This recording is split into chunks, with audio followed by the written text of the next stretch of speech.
Howdy guys, Rex here. We're taking a look at the Primary Arms 3-Power Prism Scope. This is their compact scope, the Gen 2, and this is something that's incredibly rugged for a pretty fair price. And of course this has the ACSS Reticle, which is a really nicely designed reticle. It gives us quite a bit more capabilities than what I had on here before, which is this MRO, which is really nice. Before that we have the aim-point PRO, which is a very nice option as well in terms of red dots are concerned. And, you know, you can be very effective with the red dot sight, maybe out to like 300 meters.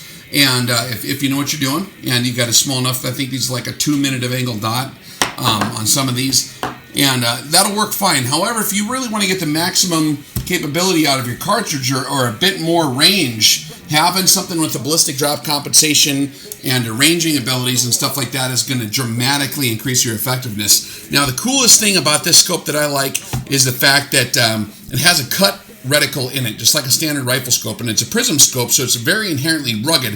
There's a big prism in here instead of all these erector, these little lenses that sit in the erector assembly on a standard scope, and they can also be shorter, more compact, stuff like that, but I particularly like the ruggedness. This particular design has been through the ringer, and I ain't going to say where they're being used, but there's a lot of outfits and a lot of different places where you might see this in the world being used for real stuff. And they're very, very affordable, which is a nice point of it. And they're very, very tough. I mean, these are only a couple $100, but they're like more tough than actually like a Trijicon TA31. We tested these on like SCAR 17s, FNFALs, all kinds of stuff.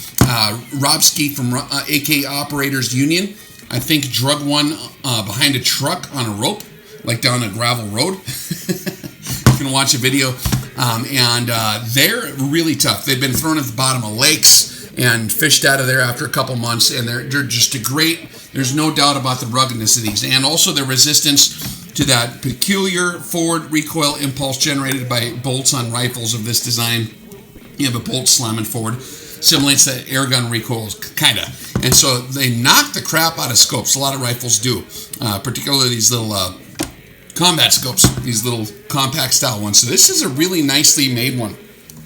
There are other companies that are basically using the same optic from the same manufacturer that sell these for like 3 times the price. And I ain't going to tell you who that might be, but you can look at the contours, the machining, the lines, and find out that this is actually made in the same plant, same components, same exact scope, way cheaper. Some people get more carried away on the price margins because they have different names associated with them, that they can get away with that. One thing I do like about Primary Arms is they've always been pretty modest on their pricing while still delivering a lot of the same exact stuff from the same places. There's a lot of brand loyalty that I find very interesting.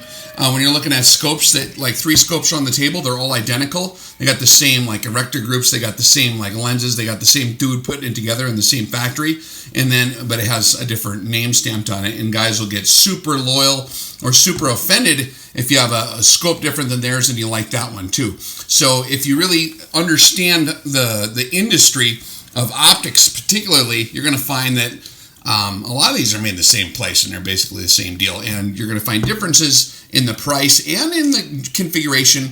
Not all reticles are built the same. This ACSS is one that I actually really like a lot. It's a very, very nice reticle. Just give you a quick tour. This gives you a lot more ranging ability. As you can see on the dot, on the center of the dot, you got 100 yards. At the edge of the bottom edge of the middle dot, you got 200. Top of the post would be 300, 400, 500, 600 yards. And you'll have 5 mile-an-hour wind hold-off dots.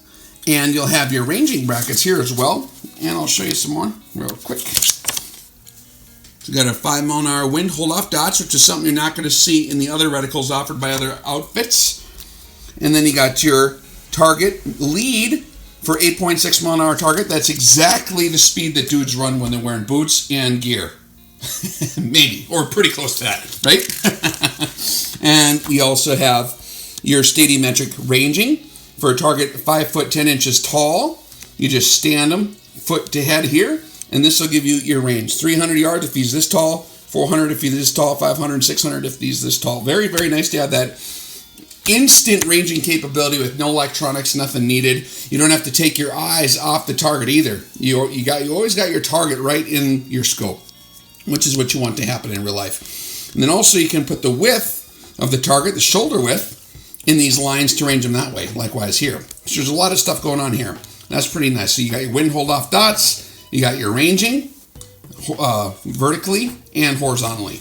Pretty darn slick design. You guys have seen that before. For those of you that haven't seen a lot of our videos using similar reticles to the ACSS, they're highly effective. We just did a video on the ACSS Aurora, which is the metric version on the Trigicon, and very similarly configured reticle in a executed different with a few different features done in the metric form.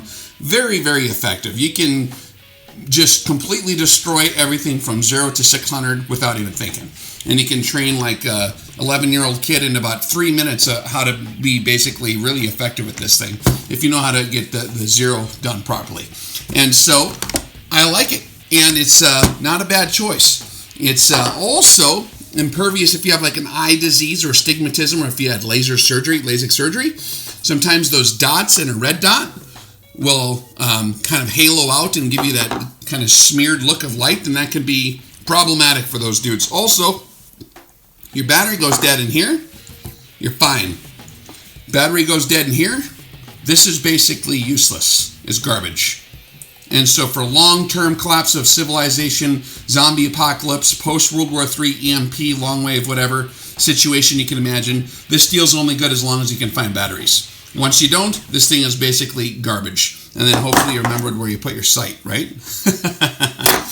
This thing will be fine. And it's actually something that complements the ruggedness of a good rifle like this. I know that Robski uses these on Kalashnikovs all the time. And he puts them through a lot of rounds. I mean, lots and lots and lots of rounds. And the Kalashnikovs, actually, because of the whiplash action and because of the recoil signature of those, they're very, very hard on optics. Optics are generally meant to be stabilized on a classic bolt action with the recoils impulses in one direction. A lot of the semi-autos and automatic platforms generate a different recoil, but these are built for that. You actually will see these on machine guns if you do look around on the interwebs, or if you drive to a different place where bad things are going on. Guys do use these on belt-fed machine guns, and that also generates a lot of stuff there in terms of recoil. Now this one is the Gen 2. It has a spacer so you can get your standard AR-15 height in here, and I like being able to remove the spacer. The ergonomics of this particular rifle are such that they're set up really for open sights. So when you get a nice cheek weld on here, you're basically looking down that sight, okay? And the AR configuration scopes are a bit too high on rifles configured like this. Also like on my Galil or a lot of other weapons, the FAL, stuff like that. Having it a little bit lower is nice. So that's one of the nice features about the Gen 2 is that spacer unit in there. It comes with the spacer and your screws and all your tools you need. Very nice. It comes with your instructions, and it comes with nice packaging. So do check it out if you're looking for something on a budget that's going to be incredibly tough and actually work really good. Now the optical quality, guys, you'd be surprised. You look through this on 3 or 5 power. This is the 3 power. They also have a 5 power version.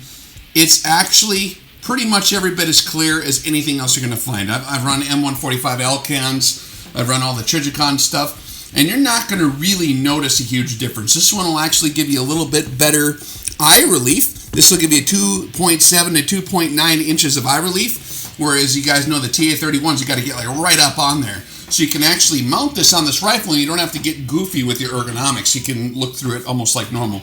And so that's a nice feature as well.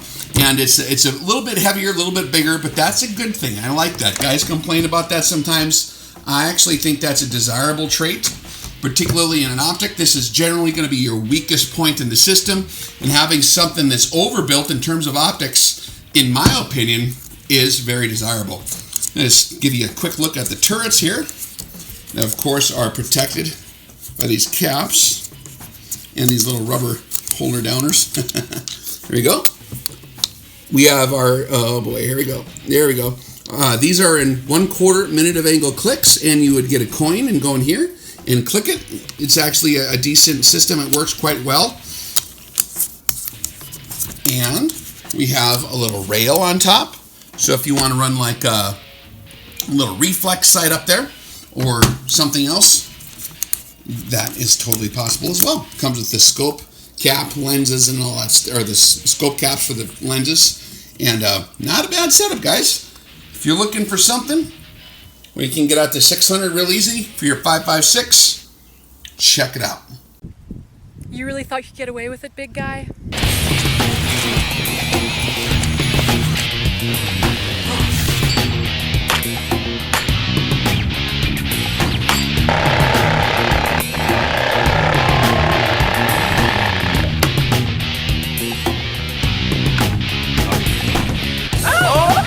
Got it. Alpha 9 or Tango 1-3, this is Pirate Lizard King. Indexing hasty solution is 7.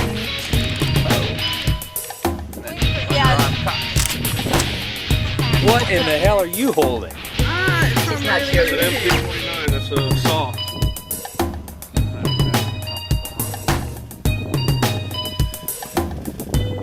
Target's got good cover. What's our danger space for a headshot at TRP-5?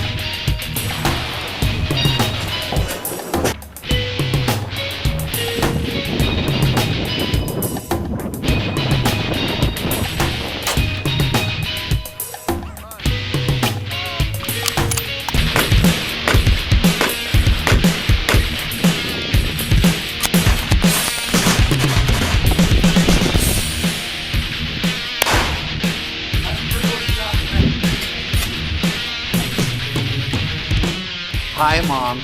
It's me and my pals. Say hi, guys. Yeah, dude. Oh, man. You're shorter than I expected. These are super.